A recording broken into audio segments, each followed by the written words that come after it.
In 1939, the University of Iowa football fans and squad entered the season with uncertain expectations and under a new head coach, Dr. Eddie Anderson. The Hawkeyes electrified the state, the Big Ten, and the nation by winning 6 games with just 1 loss and 1 tie, and with so few players seeing action. Early on, they were dubbed the Iowa Ironmen. Many athletes at that time did play, however, on both offense and defense. Nile Kinnick, number 24, at tailback in the single-wing offense, was the face of the team at 5'9" and 170 pounds. A senior with a remarkable array of overall talents, but was coming off an injury-plagued junior year. Kinnick's brilliant display of skills and game-time responsibilities and decisions each week are best seen in this home game victory over Notre Dame, then ranked number 2 in the nation. Kinnick played the full 60 minutes and early on scored his team's only touchdown. Nile then drop-kicked the extra point that proved to be the margin of victory. Nile was the last of the big-time drop kickers in college football. The lone touchdown was set up on this pass interception by Kinnick. He led the Big Ten with 8 interceptions for the year in 8 games.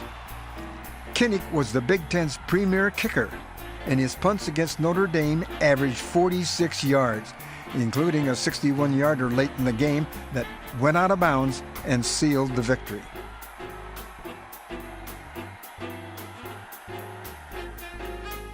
Against arch-rival Minnesota, Kinnick threw 2 touchdown passes in the fourth quarter to come from 10 points back and beat the Gophers 16-13. Of course, Kinnick and his favorite receiver, Erwin Posse, enjoyed embracing the Floyd of Rosedale, the still revered bronze pig, to signify an Iowa victory over Minnesota. Against Indiana, Iowa trailed 29-26, and Nile shunned going for a tie and threw this touchdown pass to win the game. During this terrific streak, Kinnick played 408 straight minutes before being injured in the season-ending game that ended in a 7-7 tie.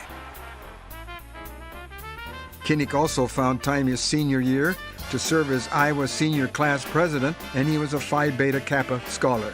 Kinnick was named the conference MVP and followed with All-American honors. His awesome performances were climaxed by being named winner of the Heisman Award, college sports' most prestigious individual award at the time, and still is. Nile's acceptance speech was stunning in its simplicity and its quality. Keep in mind that in the winter of '39, Europe was already a cauldron, and there was a sense of dread that America would be forced into what then would be an even broader conflict. After a masterful, concise presentation of praising his teammates, his coaching staff, and thanking the Heisman Award officials, here is what Kinnick said so simply and directly that catapulted his speech into one that has been universally recognized as the most eloquent Heisman Award speech in its some 70-year history.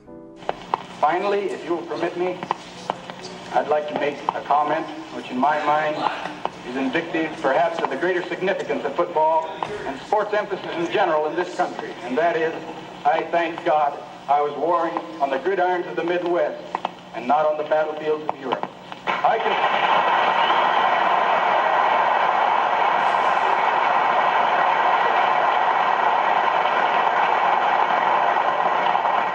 can speak confidently and positively that the players of this country would much rather struggle and fight to win the Heisman Award than acquire the guerre. Thank you.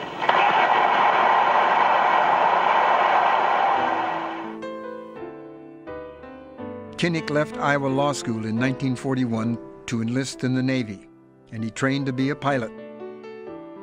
2 years later, he lost his life at sea in an aircraft carrier training exercise. He was forced to ditch at sea, but his body was never found.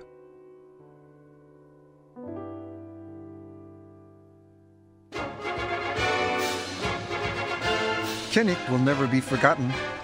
Kinnick Stadium and its statue of Nile will be there for future Hawkeye student athletes and fans as a tribute to a once-in-a-lifetime student athlete, a terrific person, a most admirable Iowan, and a great American.